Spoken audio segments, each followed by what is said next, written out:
Bonsoir à tous. Hier, dans un communiqué, la haute autorité de la communication gabonaise a annoncé la suspension immédiate des réseaux sociaux sur le territoire jusqu'à nouvel ordre. Pour comprendre cette décision, nous recevons Maître Ben Luther Touéré.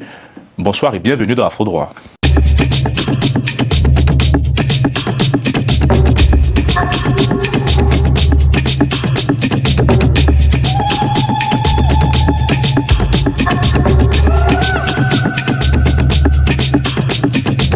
Je suis très heureux de vous retrouver pour ce numéro exceptionnel que j'anime ici en compagnie de Maître Ben Luther, un visage que vous connaissez très bien. Bonsoir Maître. Bonsoir Carlyle. Alors pour décrypter cette séquence juridique, on va d'abord s'intéresser à la légalité. Est-ce que cette décision répond au droit gabonais?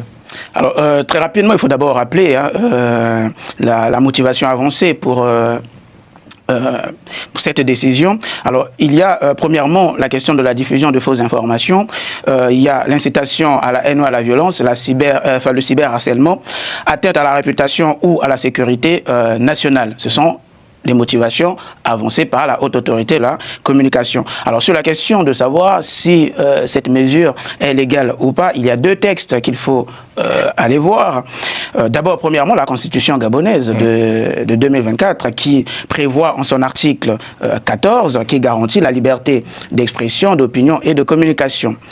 Alors cela signifie que cette liberté s'exerce selon toujours la Constitution dans le respect de l'ordre public, d'accord? Donc, ce qui veut dire qu'une restriction est possible, mais uniquement dans le respect de l'ordre public. Et uniquement si, bien entendu, cette restriction est prévue par la loi et elle doit être proportionnée. Le deuxième texte qu'il faut aller voir, c'est le texte portant réorganisation de la haute autorité de la communication. C'est une loi, la loi numéro 014/2023 du 3 juillet 2023. Alors, cette loi qui donne compétence à la haute autorité de communication de faire respecter notamment la démocratie, la liberté d'expression, de veiller notamment à sanctionner tout comportement qui irait à l'encontre des lois et règlements de la République, et y compris même des comportements qui sont affichés en ligne, on va dire. Le contrôle du numérique, c'est un peu, cet organe représente un peu ce que nous avons en France comme l'ARCOM. L'ARCOM, voilà. C'est comme l'ARCOM, c'est une autorité administrative indépendante qui rend donc des décisions, qui prend des sanctions, et ces décisions sont exécutoires. Alors, pour répondre très clairement à votre question sur la légalité, il y a un problème juridique. Si la mesure peut être défendue au nom de la protection de l'ordre public, mais juridiquement parlant, cette mesure reste tout de même fragile. Donc elle peut être contestée. Elle peut être contestée et je vais en arriver. Pourquoi cette mesure reste fragile? Dans la mesure où la loi ne prévoit pas clairement ce pouvoir, parce qu'on parle là d'une suspension au niveau national de tous les réseaux sociaux. Mais elle est temporaire. Hein. Voilà, temporaire, de tous les réseaux sociaux à l'échelle nationale. Et là, lorsque je vois l'article 40 de la loi portant réorganisation de la HAC, eh bien, là, on voit très clairement que ces pouvoirs sont limités, uniquement infligés, par exemple, des décisions visées, des décisions individuelles ou des décisions groupées, tout simplement, mais pas à l'échelle nationale, suspendre tout l'ensemble des réseaux sociaux à l'échelle nationale. De ce point de vue, il se pose donc une question juridique de la proportionnalité de la mesure. Oui, la proportionnalité de la mesure. Et en droit administratif, une restriction à une liberté peut être possible, mais il faut qu'elle soit prévue par un texte clair, il faut qu'elle poursuive un but légitime, il faut qu'elle soit nécessaire, d'accord, c'est-à-dire il faut que la mesure soit motivée par une menace immédiate et imminente à l'ordre public. Puis enfin, il faut qu'elle soit... C'est le cas ici avec les motifs évoqués, propagation de fausses informations, cyberharcèlement. Voilà, c'est justifié. C'est justifié d'un point de vue de la nécessité de la mesure. C'est justifié.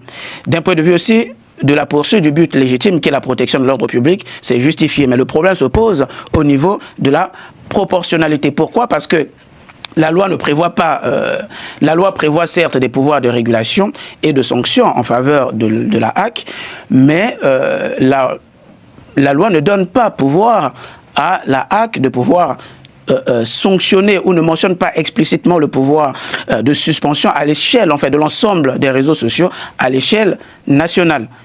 Parce que là, je pense que ceux qui nous voient la nuance, la HAC peut sanctionner, mais c'est que des décisions, des sanctions qui vont être individuelles, des sanctions visées. Ah, ok, donc mais pas l'ensemble des réseaux, voilà, pas l'ensemble des réseaux sociaux sur à l'échelle nationale. Donc il y a donc là problème de proportionnalité de la mesure et donc possibilité d'évoquer l'excès de pouvoir. Et c'est là que, et là on peut donner des astuces aux avocats gabonais s'ils veulent bien entendu, s'ils sont saisis par, par certaines, on va dire, certaines entreprises hein, qui œuvrent dans le secteur du numérique des réseaux sociaux, eh bien ce qu'il faut évoquer là, dans ce cas, c'est l'excès de pouvoir. L'excès de pouvoir.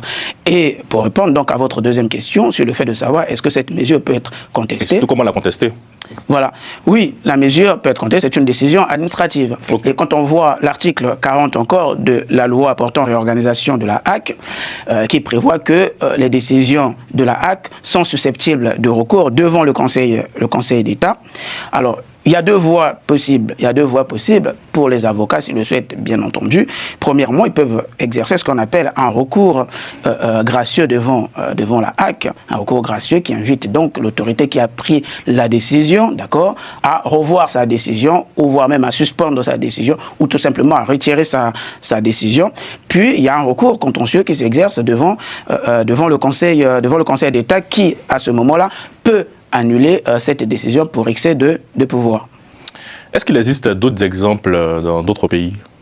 Bien entendu, il y a, en plus, on va dire, c'est un phénomène qui est un peu récurrent en Afrique centrale. Hein. Oh, c'est surtout au moment des élections qu'on a tendance à voir. Surtout au moment des élections, souvent les réseaux sociaux sont suspendus pour éviter parfois des contestations électorales, etc. Ça peut être justifié hein, par des raisons de sécurité, etc. On a par exemple l'exemple du Gabon même encore, du Gabon. Il y avait une coupure d'Internet qui avait été annoncée le 26 août 2023, après la fermeture des bureaux de vote. Là, je parle à l'époque du président Bongo. Hein, voilà. Et au Tchad, il y a eu aussi un blocage, même prolongé des réseaux sociaux entre 2018 et 2019. Au Cameroun, coupure longue d'ailleurs dans les régions anglophones en 2017 et 2018. Guinée équatoriale, pareil aussi, il y a eu des restrictions des réseaux sociaux. Ces mesures peuvent être justifiées hein, par des raisons de sécurité, etc. Vous savez que le domaine des réseaux sociaux, c'est un domaine qui est assez nouveau pour les pays africains. Et donc, généralement, les États n'ont pas un véritable contrôle sur... Mais ça tombe bien. Moi, je termine avec vous sur cette dernière question, excusez-moi. Lorsqu'ils déploient l'indifférence des plateformes et l'absence d'une véritable volonté de modération des contenus illicites, ils s'attaquent là directement aux différentes plateformes. On ne va pas les citer, mais c'est un discours aussi qu'on entend souvent en France. Est-ce que le régulateur semble être impuissant, les régulateurs nationaux semblent être impuissants face à ces cadres du numérique? J'ai envie de dire oui et non. Oui, dans la mesure où, aujourd'hui, même en France, même dans des pays démocratiques, le contrôle des réseaux sociaux pose énormément de problèmes. On voit même en France, hein, il y a des cyberattaques, etc. C'est très très difficile de pouvoir en contrôler la totalité des réseaux sociaux. D'ailleurs, même en France, on voit qu'il y a des réformes qui sont proposées, notamment pour contrôler par exemple l'âge, pour avoir accès aux réseaux sociaux, etc. La majorité numérique. Donc c'est très difficile quand même. C'est très difficile. La facilité avec laquelle les autorités gabonaises ont pris une telle mesure, je ne suis pas certain qu'en France, ici, ils auraient pu faire la même chose. Non, en France, ils n'auraient pas pu faire la même chose parce que, comme je l'ai dit, ça allait poser tout simplement un problème de proportionnalité, de légalité. Bon, en même temps, je dirais non, dans la mesure où, là encore, la décision finale revient aux autorités. décision revient aux autorités. Donc il y a possibilité de pouvoir encadrer les réseaux sociaux, puisque c'est un domaine où les choses vont tellement vite, et que parfois il faut chercher à adapter la législation en fonction de l'évolution des choses dans ce domaine. Et là encore, les États africains sont très en retard. Et il y a très peu de réformes qui sont proposées pour encadrer les réseaux sociaux. Et donc là, quand bien même qu'on a suspendu, vous allez voir que il y a toujours des gens qui vont œuvrer sur les réseaux sociaux, etc. Oui. Donc le contrôle n'est pas assez effectif. Merci beaucoup, maître. Merci d'avoir répondu à nos questions. Merci d'avoir suivi.